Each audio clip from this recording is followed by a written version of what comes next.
Viewers, भारतीय हुकूमत ने आईपीएल मुलतवी होने के बाद भारत में फंसे ऑस्ट्रेलियाई क्रिकेटर को आइंदा 2 रोज़ में मुल्क से बाहर भेजने का फैसला कर लिया।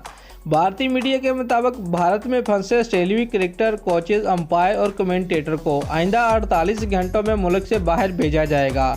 भारत में इस वक्त ऑस्ट्रेलिया के 38 खिलाड़ी, कोचेज, कमेंटेटर और अंपायर मौजूद हैं जो कोरोना की बदतरीन सूरत हाल और फ्लाइट ऑप्शंस बंद होने की वजह से फंसे हुए हैं। ऑस्ट्रेलिया की हुकूमत ने भारत से वतन वापस आने पर पाबंदी आयद कर रखी है और उसे जुर्म करार दिया है, जिसके तहत भारत से ऑस्ट्रेलिया आने वालों को 5 साल कैद और $66,000 का जुर्माना किया जा सकता है। ऑस्ट्रेलिया की हुकूमत अपने इस फैसले का जायज़ा 15 मई को लेगी।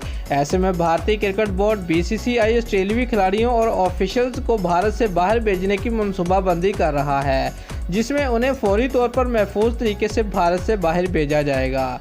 भारतीय मीडिया के मुताबिक बीसीसीआई इस हवाले से मुख्तलिफ ऑप्शंस पर काम कर रहा है, जिसमें इम्कान जाहिर किया जा रहा है कि खिलाड़ियों और ऑफिशियल्स को मालदीव या श्रीलंका रवाना किया जाएगा, जिसके बाद ये खिलाड़ी और ऑफिशियल्स अपने ऑस्ट्रेलियाई रवानगी के हवाले से हुकूमती फैसले का इंतज़ार करेंगे। दोस्तों, अगर आपको हमारी ये वीडियो अच्छी लगी है तो लाइक और कमेंट ज़रूर करें और हमारे चैनल को सब्सक्राइब करना मत भूलिए। शुक्रिया।